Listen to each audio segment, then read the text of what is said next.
Começa aqui Deputado Profissão, um programa que revela quem é quem por trás do mandato na Assembleia Legislativa de São Paulo. A cada programa nós temos 2 convidados, um deputado e uma personalidade que marcou a vida, a carreira, marca trajetória profissional, trajetória pessoal do deputado. Hoje aqui conosco, o nosso convidado, o deputado convidado, é Alcides Amazonas. Ele é do PCdoB, ocupa uma cadeira na Assembleia pelo PCdoB.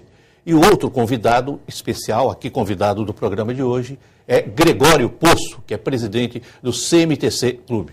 Deputado, obrigado pela presença, por vir a este programa.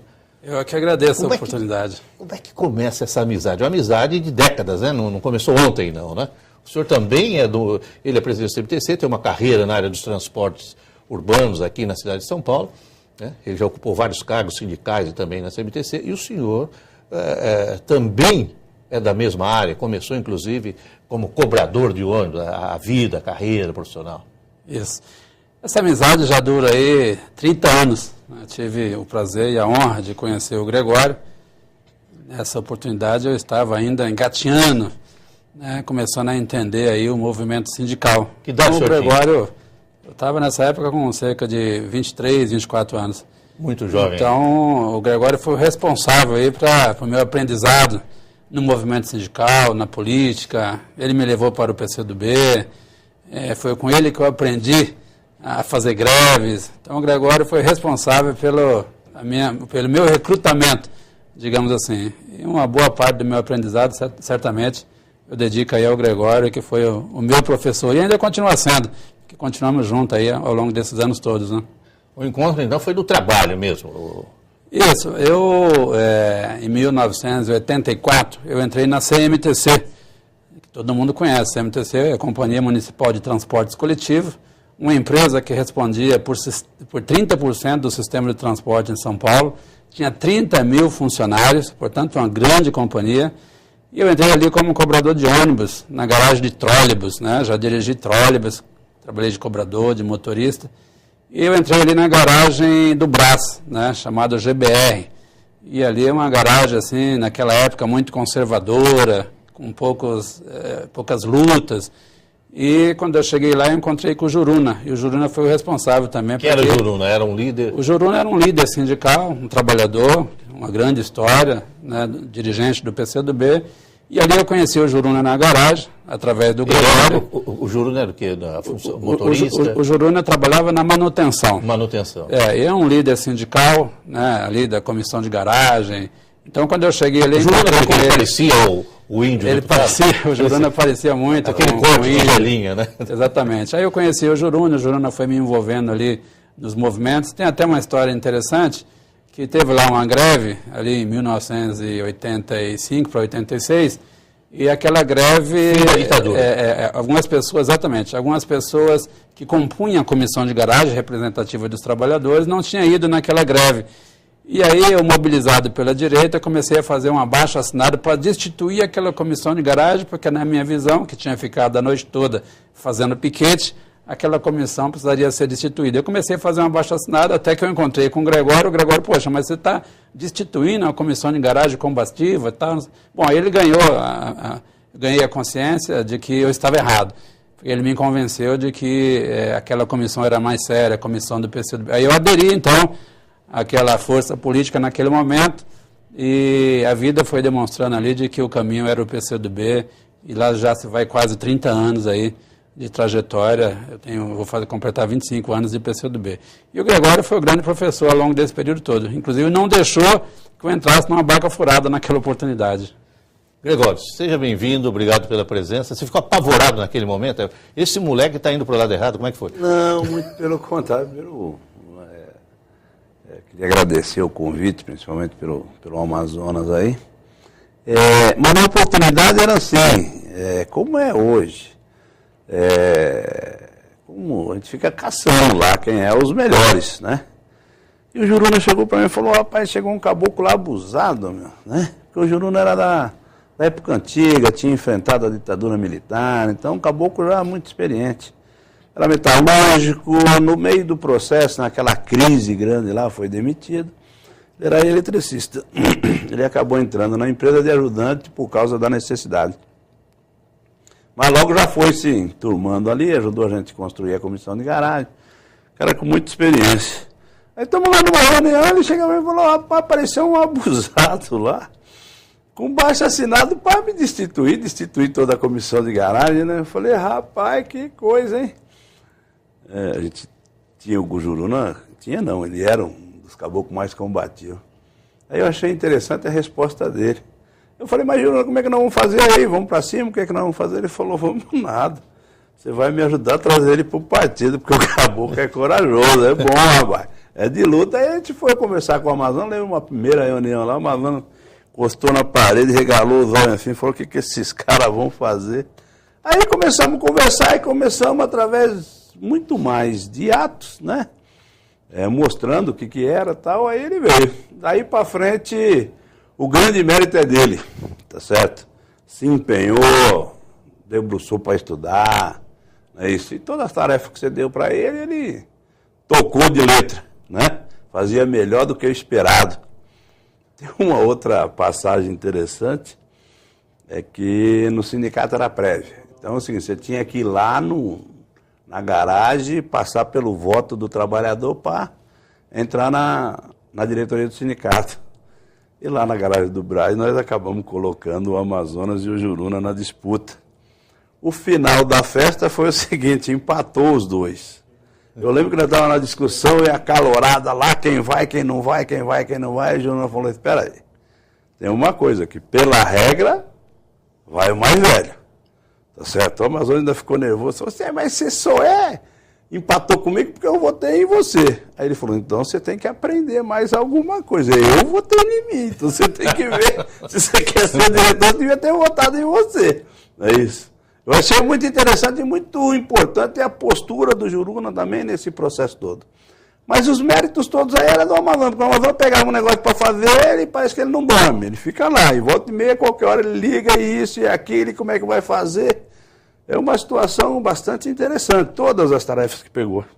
Uma das primeiras, depois que ele perdeu a eleição para o Juruna, aí tinha o diretor representante, que foi instituído na época do Montoro.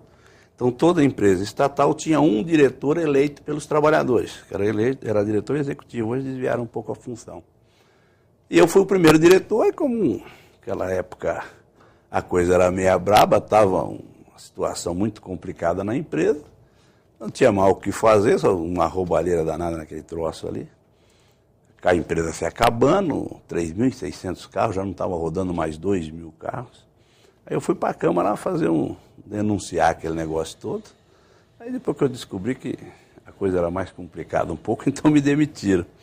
Então eu saí de lá como diretor. Depois a gente volta, em 90. Aí tem esse processo todo aí da diretoria. E aí nós já, como o Amazonas não foi para a diretoria do sindicato, escalamos o Amazonas para ir para a direção da empresa.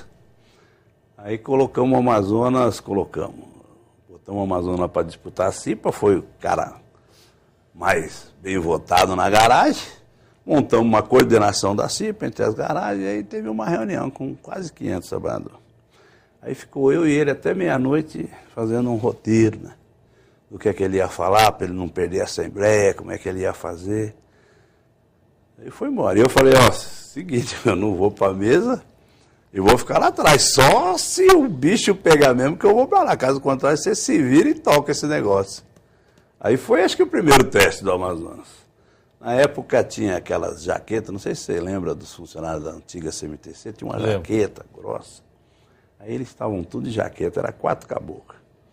Quando terminou a plenária lá, que foi um sucesso, eu fui lá cumprimentar ele, aquela jaqueta estava toda molhada, o cara suado. Mas que deu conta do recado, deu conta do recado. Daí para frente ele perdeu o medo de falar pro povo, aí é isso que dá. Se der o microfone na mão dele, tiver de 10 a 2 ou 5, ele se vira.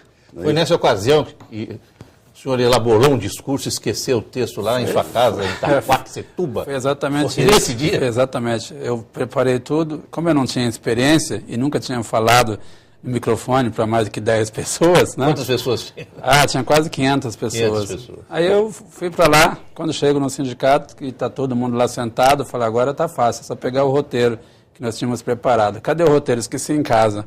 E ele saiu de perto, falou, se vira. Mas a minha maior satisfação, quando chegou no final do dia, é que eu recebi os parabéns dele, foi uma das melhores plenárias que já fizemos aqui no sindicato.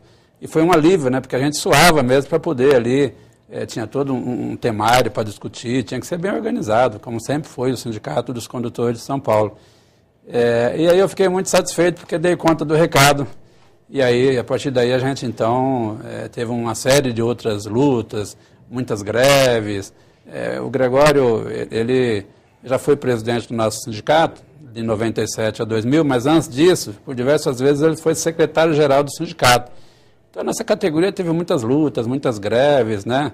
Apanhou muito, mas também teve muitas conquistas. O Gregório, juntamente comigo, já nessa época também, e junto com outras forças políticas, conquistaram ali o ticket de refeição da categoria, a jornada de trabalho, né? Era uma jornada de 7 horas, foi reduzida para 6 horas e 40, plano de saúde para a categoria, e principalmente a liberdade de se organizar, né? As comissões de garagem que tinha na CMTC era uma conquista importante dos trabalhadores, que era a organização por local de trabalho. Poucos lugares tinham aquilo, se não me engano, só no ABC é que tinha organização por local de trabalho. É lógico que depois, na gestão do Maluf, ele acabou privatizando a CMTC, travamos uma grande luta. Que ano foi isso? Isso foi em 95, já mais recentemente, 95. Nós travamos uma luta grande na cidade, porque entendíamos... Então só teve uma década ainda, né? Chega em 84, 85, vai sim, 95. Sim, isso. Aí antes da privatização da CMTC, o Gregório foi um dos que liderou, né? Junto com o João Batista, uma luta grande para poder salvar a CMTC. Então tinha lá, o título era SOS CMTC, porque o Gregório, junto com a militância e todo mundo ali, a gente não lutava só pelos interesses imediatos da categoria, que era importante, campanha salarial, melhor salário, tudo isso todo sindicato combativo deve fazer. Mas o Gregório sempre me ensinou o seguinte, que além de lutar pelos interesses da categoria, a gente precisa estar sintonizado com os interesses da população, portanto um transporte de qualidade, né? O SOS CMTC veio nesse sentido, precisamos oferecer um transporte de melhor qualidade para a população, precisamos salvar a empresa. E também sempre sintonizado com as lutas mais gerais do nosso país. Então não tinha uma única luta mais geral, a luta contra a ditadura militar, os grandes eventos, o impeachment do Collor, onde não estava lá os trabalhadores em transporte empunhando a sua bandeira, ora liderado pelo Gregório, ora liderado por mim, mas enfim, todo mundo junto.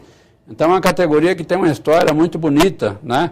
Mesmo no passado, antes desse período aqui, muitos motoristas e cobradores, dirigentes do sindicato, foram destituídos pela ditadura militar, mandatos cassados. Então é um sindicato que tem uma história muito bonita. E fica um legado. Nós estamos pegando um período lá atrás, mas certamente essa luta lá daqueles trabalhadores, liderado antes do Gregório e depois pelo Gregório, fez com que conquistas importantes se consolidassem ao longo desse período. Isso foi importante porque eu fui o primeiro motorista de ônibus eleito vereador na Câmara Municipal de São Paulo. E pelo levantamento que eu estava fazendo agora, também o primeiro motorista de ônibus eleito deputado estadual. Isso é fruto de um trabalho de 30 anos, né? De acúmulo de 30 anos. Antes não era assim não, a CMTC, né? Ela era conservadora. Olha, a CMTC... Eu estou falando dos funcionários, dos motoristas, não estou falando de direção. Sim, nós tínhamos uma época, numa CMTC muito conservadora, até a chegada dos comunistas, né? Depois, e o Gregório foi baluarte nesse sentido, nós tínhamos garagens aí, como a garagem que eu trabalhava, era uma garagem muito conservadora, depois nós acabamos construindo ali aquilo que a gente chamava uma embaixada, né, onde você tinha uma sala que tinha as bandeiras vermelhas e ali chefe para entrar tinha que pedir licença, né, dentro da própria garagem. Isso aconteceu em outras empresas, né, em outras garagens dentro da CMTC. A CMTC era muito grande, ela tinha 11 garagens de ônibus, tinha 4 prédios administrativos e 30 mil trabalhadores. E a gente liderava todo esse movimento. É lógico que o sindicato também representava os trabalhadores da iniciativa privada, das empresas particulares. Teve um período aí que nós tínhamos quase 70 garagens de ônibus em São Paulo. Isso reduziu bastante. Teve aí a privatização da CMTC. Então nós tivemos memoráveis lutas. Nós tivemos lutas mais recentes.